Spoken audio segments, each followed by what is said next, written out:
Assalamualaikum warahmatullahi wabarakatuh. Perkenalkan, nama saya Alfian Ardi Nugroho dengan NIM 20.19163. Ya, di sini saya akan menjelaskan tentang dari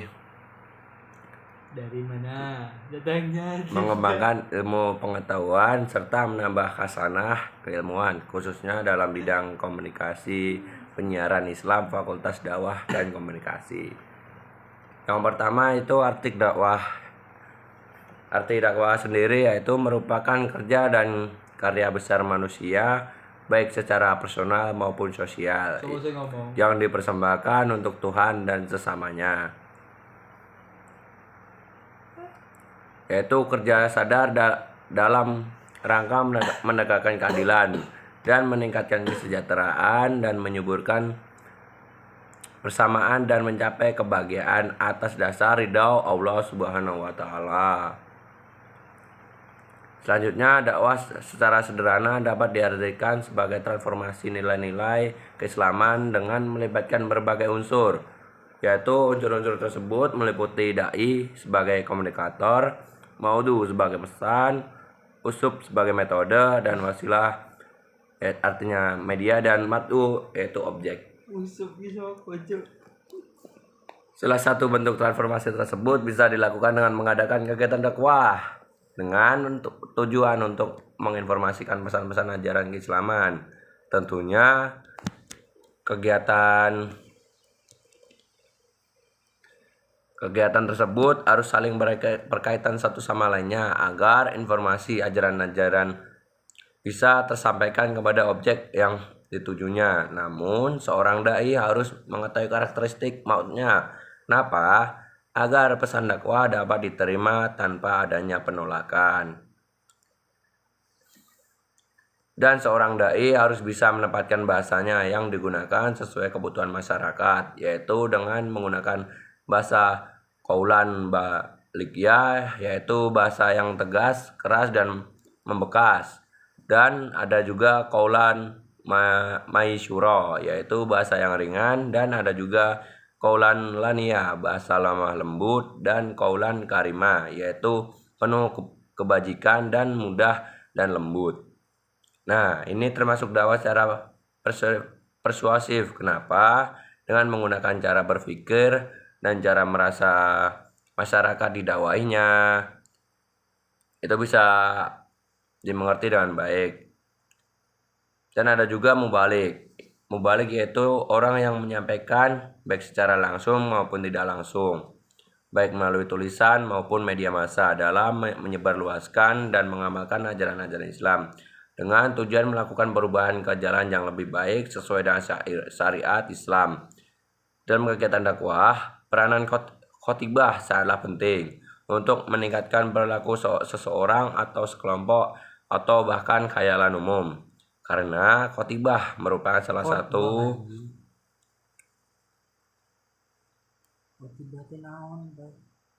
satu cara yang bisa digunakan oleh setiap orang untuk menyampaikan dakwah yang berisi ajaran-ajaran Islam. Tentunya seorang dai-nya harus mempunyai sifat simpatik dan empati terhadap maunya agar terjalin komunikasi yang baik. Sasaran khotibah adalah semua golongan termasuk santri melalui sebuah pengajian kitab kuning. Maka proses penyampaian pesan-pesan Islam yang terdapat di dalam kitab kuning tersebut perlu adanya penjelasan yang baik yang sesuai dengan pemahaman santrinya, tentunya dengan metode pembelajaran yang baik dan efektif. Banyak sekali metode dakwah yang bisa digunakan dalam sebuah pengajian. Namun, ketika kita berbicara tentang sebuah metode yang baik, maka salah satu ayat Al-Quran, yaitu Quran Surat An-Nahl ayat 125, menjelaskan bahwa metode dakwah yang baik itu ada 3 cara, yaitu yang pertama dengan hikmah, yaitu pelajaran yang baik. Yang kedua yaitu mau'izatil hasanah, dan yang ketiga itu mujadalah billati hiya ahsan. Ketika pengajian di pondok pesantren Al Muhajirin bisa menggunakan salah satu atau lebih itu bagus. Menggunakan ketiga cara tersebut tentunya akan menghasilkan respon yang baik pula dari santrinya. Yaitu arti dari respon yaitu merupakan umpan balik yang memiliki peranan atau pengaruh yang besar dalam menentukan baik atau tidaknya suatu komunikasi. Respon sangat diperlukan adanya komunikasi yang baik sebab berkomunikasi akan tersampaikan pesan dari seorang dai kepada mautnya. Khususnya dalam pengajian kitab kuning di Pondok Pesantren Al-Muhajirin ini. Sejauh mana kita akan mengetahui respon santri terhadap pengajian tersebut? Tentunya dengan adanya komunikasi yang efektif.